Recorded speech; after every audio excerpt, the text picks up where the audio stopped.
Good morning, and thank you for joining in today. I trust that you've had a great week so far, and as we head into the weekend and to some of these final weeks in the summer, I know people are starting to get, some people are excited for the fall. I know even some students are ready to get back to school, and then other people are having summer remorse where you're saying, oh man, I haven't done as much as I wanted to, and now summer's coming to an end. But it is how time goes, and we soon approach the end of summer, and you even notice it with the weather that we've been having. Things have been a bit cooler, but nonetheless, I hope that you're having a great day today so far, and maybe have plans to get away. But right now, as we take just a moment here to look at a short scripture verse this morning, and to be encouraged in our walk and how it can affect our daily lives as well. But yesterday I was driving, and it made me think of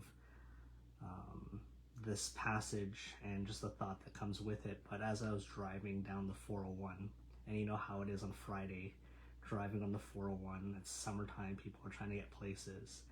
And I got to a section on the 401 where both directions, you see the 16 lanes of traffic across, or how many ever lanes it is, both ways just backed up. And I see all the overpasses. I saw several overpasses going different directions with the north-south routes, and those were backed up as well. And I couldn't just fathom how many people there were just there. You see all the apartment buildings, there's so many people everywhere. And it's such a great reminder to me of how many people are in the world that we're living in. We live in a world where we're over 7 billion people, and it's fastly growing. And everywhere we go, there's people. And when there's people, you interact with people. We all interact with people on a daily basis, whether it's work, whether it's out running errands, whether it's at school, but we interact with people on a daily basis. And when you interact with people, things aren't always perfect. That's just the truth. It'd be so much easier if our work didn't involve people, if school didn't involve people. Relationships are difficult things, but that's the reality of life, is that we interact with people. But as believers, we have a high standard that we need to uphold when it comes to interacting with believers. Trying to maintain positive relationships with people, trying to be a positive influence on people, trying to be a good witness with these people. How do we do that? And that brings us to Matthew 7:12. And here we see a continuation in the Sermon on the Mount as Jesus Christ is preaching, and he says this one verse here, Matthew 7 verse 12, it says, "Therefore all things whatsoever ye would that man should do to you, do ye even so to them, for this is the law and the prophets." It says, "Whatsoever ye would that men should do to you, do ye even so to them." And this sounds very familiar. This is a very basic moral teaching that we see in our world. I remember growing up in public school and being taught this basic lesson in morality. And in the world that we live in, regardless of people's beliefs, and some people who claim, well, we don't need God, we don't need Bible to be moral beings, we teach it to our children. But even the most basic moral teachings that we see come from a biblical foundation, and we see this in this very verse here. And I love this verse because when you read this verse, there's no questions about things. This verse is all encompassing. There's no exceptions, there's no excuses, there's no exemptions. It says, in everything that you do with others, you should ask yourself this question. Basically, it's saying, how would I feel if this were done to me? I should be considering the opposite if I was on the receiving end of this. And then based upon that, that's what you should be looking and saying, well, I should be treating a person in this way. And there's lots of different ways that we see our interactions with people on a daily basis. For example, our communication. Maybe that's probably the biggest one when we see our interaction with people. Our communication with how we're speaking with people, how we're speaking about people. That's a big one as well. Some people love to gossip. It makes them feel empowered to gossip about people, to speak about people. But how would you feel if someone was having the same discussion about you? Or how would I feel if somebody was telling someone else about this thing about me? Or how would I feel if someone said this about me and I'm getting ready to say this about that other person? We need to be very careful in our communication with how we're speaking to people and about how we're speaking about that person. Ephesians 4:29, it says, "Let no corrupt communication proceed out of your mouth, but that which is good to the use of edifying, that it may minister grace unto the hearers." And that's a great verse. No corrupt communication should be proceeding out of our mouths, but rather, so instead of a destructive language that tears people down and brings them down, rather it should be communications that's edifying, so it's building them up. So gossiping and corrupt communications tearing down, while what we're supposed to be using, edifying, is building people up. And it's saying that it may minister grace unto the hearer. Are your words gracious? Are your words seasoned with grace? So this verse speaks about our communication, but there's so many other aspects of our daily relationships and interactions that we have with people. When you're interacting with people on a daily basis, you know what you're always going to have? You're always going to have disagreements.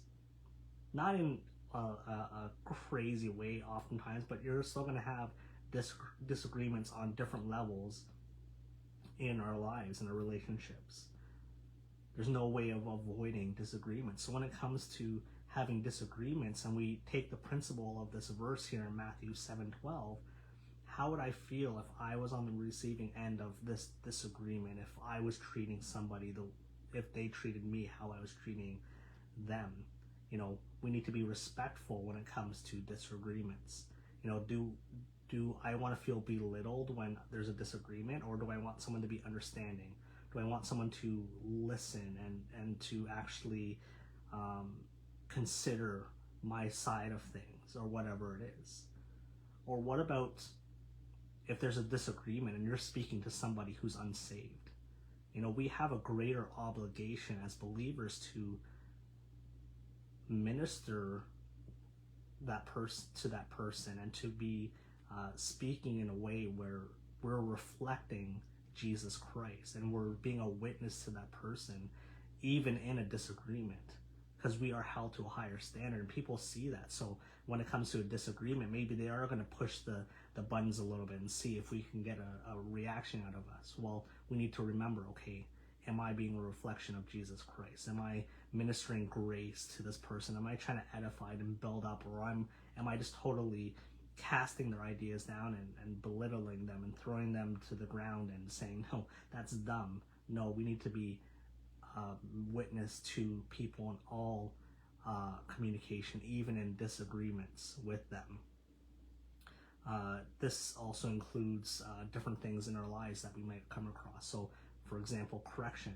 One of the things that happens when we are dealing with people, whether it's at work, at school, and family dynamics, there's always sometimes a correction where, hey, I need to correct someone. Something's not done right, or something's out of place, or someone's out of line. Well, I need to correct that person. Well, how are we going to do that? Are we going to do that in a loving, edifying way, or are we going to do that once again in a way where we're disrespectful or belittling? Well, how would I want to be treated if I did something wrong? Well, if I've done something wrong and I'm being corrected, I would want to be shown grace. I'd want to be shown mercy. So am I willing to reciprocate that and do that in my communication with other people? Of course, that's how I want to be treated. So I will do that even when it comes to corrections. I'm going to edify. I'm going to build up, not tear somebody down. This includes our witnessing opportunities. As I mentioned, every aspect of our relationship should, at some point, if someone's unsaved, should be a witnessing opportunity. Maybe you're at the store, or maybe you see somebody who's down and out struggling. If you were in their shoes, and maybe you can remember a time and place in your life where you were unsaved and you didn't have the hope of Jesus Christ, and you remember that moment where somebody took the time to come and to share the gospel message with you and you were saved.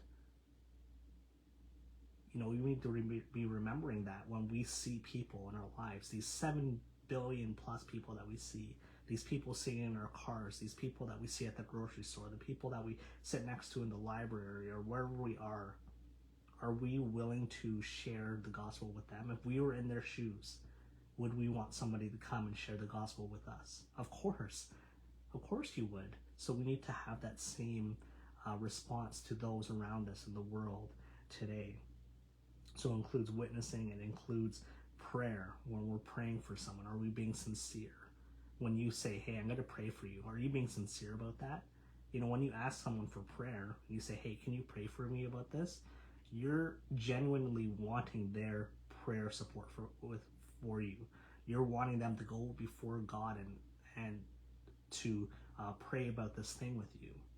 Well, the same is true when someone comes to you and says, hey, can you pray about this with me? Are you being sincere in that? Or are you just doing the normal, oh, of course I'll pray for that, but that's the polite thing to do. We need to be sincere in praying for one another. We need to be growing in our walk with the Lord, and that includes loving other people and praying for other people, praying for unsaved loved ones, praying for our Christian brothers and sisters who are struggling, going through things, praying for them. It includes this in how we're treating people, how we're loving them. Are we treating them the way we would want to be treated? And it includes our actions as well. There's so many things we can talk about, but I'll end with this: our actions. Our actions count as well when we're treating people. Are we helping people? Are we being loving in our actions, in our service to other people? Sometimes loving people, sometimes doing things for people, it takes work. It takes time, it takes energy. Some days you don't have that. Some days you're saying, man, I've barely had time for myself. I've been working all day. I've been doing this all day. And the last thing you want to do is to go and help somebody.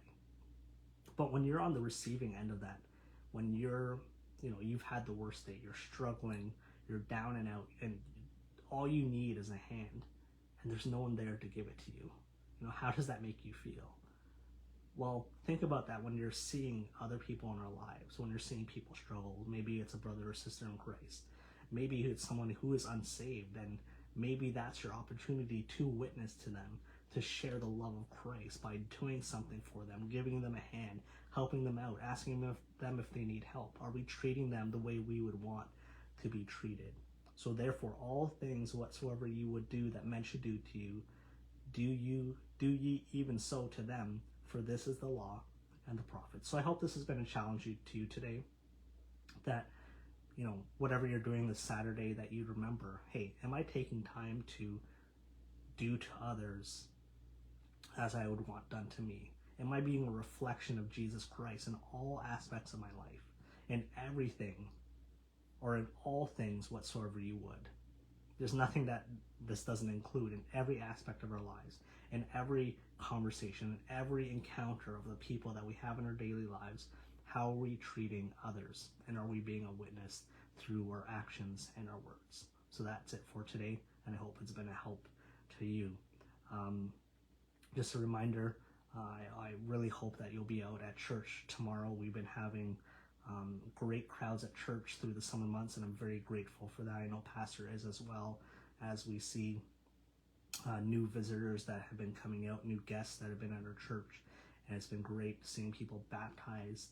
You don't want to miss out on Sunday. It's a great time, not only to obviously be under the preaching of God's word, but to be worshiping together as a church, to be there, to be edifying. One of the things we spoke about a few minutes ago, to be edifying to one another, building one another up.